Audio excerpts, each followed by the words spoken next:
দেশের বাইরে থাকি আজকে প্রায় অনেক বছর। প্রায় ১৫-১৬ বছর হয়ে গেছে। এই ইংল্যান্ডে থাকি। ইংল্যান্ডে অনেক কিছু দেখার আছে, অনেক কিছু ঘুরার আছে।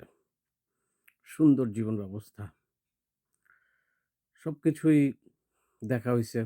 পাহাড়, পর্বত, প্রাকৃতিক সৌন্দর্য কিংবা এই আধুনিকতার একটা দেশ। চপ সবকিছু চমৎকারভাবে সাজানো গোছানো। এগুলো ভালো লাগে। বাইরের দেশে থাকার কারণে এত সুন্দর, সুন্দর জিনিস দেখা হয়। দেশে বিদেশে বহু জায়গায় ঘুরছি। বহু দেশে ঘুরছি। অনেক প্রাকৃতিক সৌন্দর্য দেখছি। অনেক আর্টিফিশিয়াল জিনিস দেখছি। খুবই সিস্টেমেটিক ব্যাপার-স্যাপার।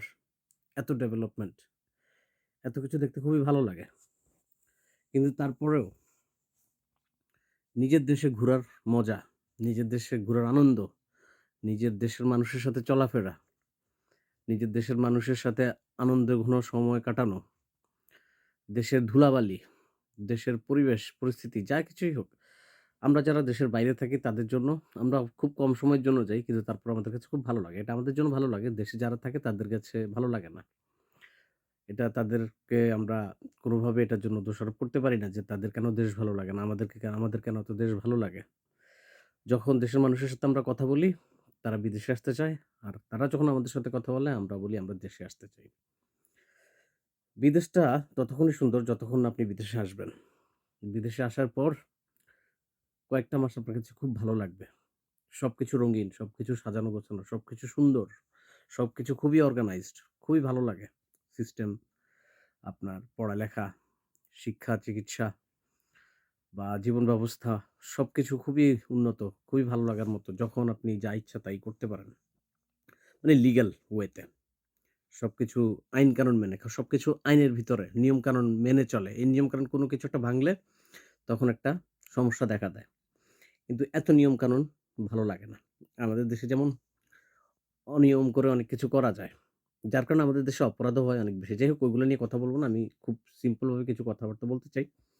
সেটা হচ্ছে যে যারা আমরা দেশের বাইরে থাকি, দেশের অনেক কিছুই আমরা মিস করি। দেশের খাবার-দাবার, দেশের মানুষজন, বিভিন্ন রকম প্রোগ্রামে সবাই মিলে একসাথে হওয়া, বিশেষ করে ঈদের দিন, বিয়ের দিন বা কেউ মারা গেলে, জন্মদিনে, যেকোনো অনুষ্ঠানে আমরা অনেক মানুষ পাই। যখন কেউ মারা যায় তখন সেখানে প্রচুর সংখ্যক মানুষ জানাজায় আসে। বাড়ির পাশে কবরস্থান হয়। আসা যাওয়ার পথে মানুষ একটা সালাম দেয়, দোয়া করে। যেটা বাইরের দেশে মারা গেলে জানাজায় খুব বেশি মানুষ পাওয়া যায় না। বড়জোর ১৫-২০ জন, ৩০ জন, লাকি হলে ৫০ জন, ৬০ জন, ১০০ জন পায়। এর বেশি না। তারপরে এমন একটা কবরস্থানে গিয়ে কবর দিবে, খ্রিস্টানদের সাথে বা যেই দেশে যেই ধর্মের মানুষ বেশি তাদের কবরস্থানের সাথে আমাদেরকে কবর দেওয়া হবে। আমাদের নিজস্ব বাসস্থান থেকে অনেক দূরে। যেখানে মানুষ মাসে বছরে একবার যাবে হয়তোবা মনে পড়লে।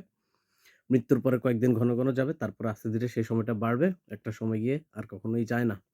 রেগুলার কবরস্থানে গিয়ে যে একটু দোয়া করবে, আসা যাওয়ার পথে যে মানুষ কবরে মানুষদেরকে সালাম দিবে, সেইটা এখানকার মুসলমান মানুষরা পায় না। এটা একটা বিশাল কষ্ট। জানাজার সময় খুব বেশি মানুষ হয় না। মৃত্যুর পরে কবরে কেউ দোয়া করতে যায় না।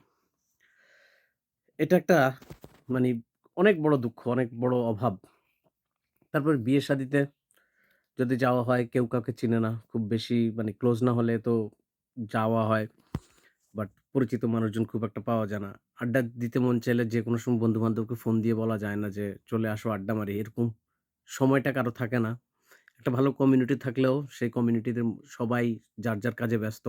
হয়তোবা অনেক লম্বা সময় পর, পর একটা গ্যাদারিং হয় যেটা আপনার বাংলাদেশে প্রায় সময় করা যায়।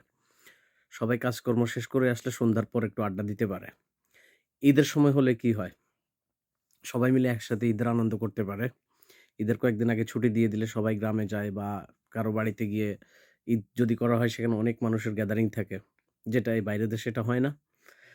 বা স্কুল ছুটি হলে, অফিসের একটা লম্বা ছুটি হলে গ্রামের বাড়িতে যাওয়া অথবা গ্রামের বাড়ি থেকে ঢাকায় আসলে একসাথে অনেক মানুষ থাকতে পারে। বাইরের দেশে কেউ কারো বাসায় একদিনই থাকে না। বড়জোর ১ দিন ২ দিন থাকে। কিন্তু এই জিনিসটা হয় না। ওই ড্রাইভিং করা খুব ইজি। রাস্তাঘাটে খুব সহজেই ড্রাইভিং করা যায়। চাইলেই যেকোনো মুহূর্তে চলে আসতে পারে। যার কারণে কেউ কারো বাসায় এসে থাকে না। আর এখানকার ঘরবাড়িগুলাই এমন যে এখানে এসে যে অনেক মানুষ থাকবে, ওই অবস্থাটা নাই। সেটা না হলেও কেউ কারো বাসাতে এমনিতেই থাকে না। খুব বেশি না হলে, মানে প্রয়োজন না হলে, যেগুলো আমাদের দেশে হয়, যাতে অনেক আড্ডা হয়। সবাই মিলে অনেকদিন একসাথে থাকে, অনেক মজা করে। দেশে বিদেশে অনেক সমুদ্র পাড় দেখেছি, অনেক সি বিচ দেখেছি, পাহাড়-পর্বত দেখেছি। কিন্তু নিজের দেশের যে প্রাকৃতিক সৌন্দর্যগুলো আছে, সেগুলো দেখার মজাই আলাদা। এবার আমরা বাংলাদেশে যখন গেলাম, আমি এর মধ্যে বাংলাদেশে গত ৫ বছরে প্রায় ৪ বারের মতো গেছি। এবারে বাংলাদেশে যাওয়াটা আমার জন্য ভিন্ন ছিল। আমার ওয়াইফকে এর আগেরবার আমার সাথে করে নিয়ে আসছি। এবার আমার সাথে করে বাংলাদেশে নিয়ে গিয়ে ঘুরায় নিয়ে আসলাম। দুজনে মিলে ১ মাসের জন্য ছিলাম। খুব ভালো সময় কাটাইছি। বিশেষ করে কক্সবাজারের স্মৃতিগুলো আমার অনেক, মানে যত জীবন বেঁচে থাকবো আমার মনে থাকবে। এত সমুদ্রের পাড়ে গেলাম। টার্কিতে গেলাম আন্টালিয়াতে। সেখানেও একটা সমুদ্র পাড়ে ঘুরে আসলাম। এখানে অনেক সি বিচ আছে, অনেক সি বিচ আছে। কিন্তু কক্সবাজারে গিয়ে যে মজাটা আমরা পাইছি, বিশ্বের আর কোনো দেশে কোনো সি বিচে গিয়ে আমরা সেটা মজা পাইনি। মহেশখালীতে গিয়ে ঘুরে আসলাম। কি বলবো? এই মহেশখালী ব্যাপারটা আমার মাথা থেকে যাইতেছেই না। এর আগের আমরা সিলেটে গিয়েছিলাম ২ বার। তখন মনে হচ্ছিল যে সিলেটই বেস্ট। এবারও সিলেটেই যাবো। সিলেটে গেলে খুব ভালো লাগে। ঘোরার মতো জায়গা আছে, দেখার মতো অনেক কিছু আছে। মানুষজন ওখানেও ভালো। এবারও ইচ্ছে ছিল সিলেটে যাবো। পরে হুট করে আমরা সিদ্ধান্ত নিলাম কক্সবাজার যাবো। আমার ওয়াইফও সাথে রাজি হয়ে গেল। কক্সবাজার চলে গেলাম। কক্সবাজারে মাত্র ৩ দিন ছিলাম। ২ রাত ৩ দিন। কক্সবাজার থেকে মহেশখালী ঘুরলাম। মহেশখালীর মানুষের কথা কি বলবো? ওই জায়গার কথা কি বলবো? বলে শেষ করা যাবে না। খুব কম সময়ের ভিতরে শেষ করি। ওখানকার মানুষজন এত বেশি আন্তরিক, এত বেশি বন্ধুত্বপূর্ণ। তাদের সাথে কথাবার্তা বলে মানে একটা মুহূর্তের জন্য মনে হয়েছে যে এটা কি আসলেই বাংলাদেশ? মানে বাংলাদেশের মধ্যে এত শান্তির, সুন্দর একটা জায়গা আছে যেখানকার মানুষরা এত ভালো হয়। যারা কিনা আপনাকে বলবে আপনারা এখানে চলে আসেন। আমরা চাই বাংলাদেশ থেকে, বাংলাদেশের অন্যান্য প্রান্ত থেকে এখানকার এখানে মানুষ আসুক। এসে আমাদের সাথে থাকুক, ঘরবাড়ি করুক। আপনারা ব্যবসা করেন। এখানে যদি কেউ ব্যবসা করতে চায় আমরা তাদেরকে সাহায্য করি উপরে তোলার জন্য, উঠায় দেওয়ার জন্য, এবং প্রত্যেকটা মানুষ খুবই হাসিখুশি। আপনারা যারা মহেশখালী যাবেন সেখানে মানুষদের সাথে কথা বলবেন। দেখলে, কথাবার্তা বললে আপনারা নিজেরাই বুঝবেন তাদের আন্তরিকতাটা কেমন। তারা যথেষ্ট আন্তরিক। আপনার সাথে বসে কথা বলবে এবং সবাই খুবই হাসিখুশি। কয়েকজনের সাথে কথা বললাম। তারা বলল যে তারা স্বয়ংসম্পূর্ণ, তারা খুবই খুশি। তাদের কোনো কিছু নিয়ে কোনো অভিযোগ নাই। তারা, মানে তাদের এই মহেশখালী নিয়ে তারা খুবই গর্ববোধ করে এবং অন্যান্য বিভাগ বা জেলা থেকে তারা চায় মানুষ এসে সেখানে থাকুক। তো এটা আসলে মনের ভিতরে গেঁথে গেছে। ইচ্ছা আছে, যদি আল্লাহ কখনো চায় হয়তোবা মহেশখালীতে যাবো, থাকবো সময় নিয়ে। আর যদি কখনো অনেক টাকা পয়সা হয় হয়তোবা মহেশখালীতে বাড়ি-গাড়িও করব। এটা একটা স্বপ্ন হয়ে গেছে। জানি না কি হয়। বাট একটা স্বপ্ন। আর যেখানেই যাই আলহামদুলিল্লাহ সবার কাছ থেকে সম্মান পাই, সবার সাথে মিশতে পারি, সবার সাথে কথাবার্তা বলতে পারি এবং সবাই খুব, মানে আন্তরিকতার সহিত আমাদের সাথে এসে কথাবার্তা বলে, সম্মান দেয়। এই জিনিসটা খুবই এনজয় করি। যেটা বলতেছিলাম যে কক্সবাজারে যদিও ১ টা মাস থাকার সুযোগ পাইতাম, পুরা কক্সবাজার এলাকার মানুষ আমাদেরকে চিনত। মহেশখালীতে যদি ২-৩ টা সপ্তাহ থাকতাম, পুরা মহেশখালীর মানুষ আমাদেরকে চিনত। এতটাই মানুষের সাথে কথাবার্তা বলছি। মানুষ যখন বিভিন্ন জায়গায় যায়, কি করে আমি জানি না। মানে শুধু কি একটা জায়গায় দেখতে যায়? আমার ক্ষেত্রে সেটা ভিন্ন। আমি শুধু কোনো পরিবেশ দেখতে যাই না। আমি সেখানকার মানুষদের সাথে কথাবার্তা বলি।